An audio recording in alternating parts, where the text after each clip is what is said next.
তাহলে আমরা আমাদের দাবিগুলো সরকারকে জোর হাত করে বলতে চাই যে আমাদের ন্যায্য দাবিগুলো মেনে নিয়ে আমাদেরকে প্রেস ক্লাব থেকে মুক্তি দেন। আমাদের যৌক্তিক দাবি হচ্ছে যে স্বীকৃতিপ্রাপ্ত সকল শিক্ষা প্রতিষ্ঠান একযোগে এমপিওভুক্ত করার দাবি সরকারকে জোর দাবি জানাচ্ছি। আমরা আমাদের যৌক্তিক দাবিগুলো সরকারকে এবং অন্তর্বর্তীকালীন সরকারকে বোঝাতে সক্ষম হয়েছি, অথচ এই অন্তর্বর্তীকালীন সরকার আমাদের যৌক্তিক দাবিগুলো মেনে নিয়ে আমাদের আবেদন প্রক্রিয়াও চলমান ছিল এবং জেনারেলের আবেদন নেওয়া হয় এবং কারিগরি মাদ্রাসা 8 তারিখের আগে 7 তারিখে আমাদের আবেদনগুলো স্থগিত করে দেয়। পরবর্তীতে আমরা মনে করছি যে একটা গণতান্ত্রিক সরকারের কাছে আমরা আমাদের যৌক্তিক দাবিগুলো তুলে ধরব।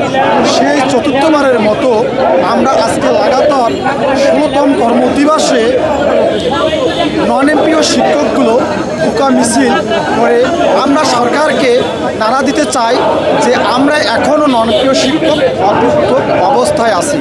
আমরা সরকারকে বারবার অনুরোধ করতেছি আমরা আর এইভাবে এই মশা মাছি এবং কুকুরের সাথে লড়াই করে প্রেস ক্লাবে থাকতে চাই না। যেহেতু আমরা একই দেশে একই নীতি, যে দুই নীতিতে কখনো দেশ পরিচালনা করতে পারে না।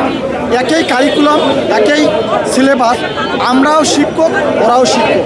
আমরাও ছাত্রছাত্রীদেরকে ভর্তি করাই, তারাও এই এমপিও শিক্ষা প্রতিষ্ঠানেও ছাত্রছাত্রীরা ভর্তি করায়। তাহলে কেন আমরা বৈষম্যের শিকার থাকবো? আমরা শিক্ষকরা আমরা সরকারকে বারবার বলছি যে একই সিলেবাস অনুযায়ী আমরাও শিক্ষা পাঠদান করি। আমাদের ছাত্রছাত্রী আজকে বিভিন্ন ক্যাটাগরিতে গিয়েছে, অনেকজনে সৈনিক হয়েছে, অনেকে বিসিএস পেয়ে অনেক বিভিন্ন রকমের কর্মকাণ্ডে লিপ্ত আছে। তাহলে আমরা আমাদের দাবিগুলো সরকারকে জোর হাত করে বলতে চাই যে আমাদের ন্যায্য দাবিগুলো মেনে নিয়ে আমাদেরকে প্রেস ক্লাব থেকে মুক্তি দেন। আমরা যেন অচিরেই আমরা যেন এখান থেকে হাসি মুখে যেন আমরা বাচ্চা কাচ্চার মুখের দিকে তাকিয়ে যেন ফিরে যেতে পারি।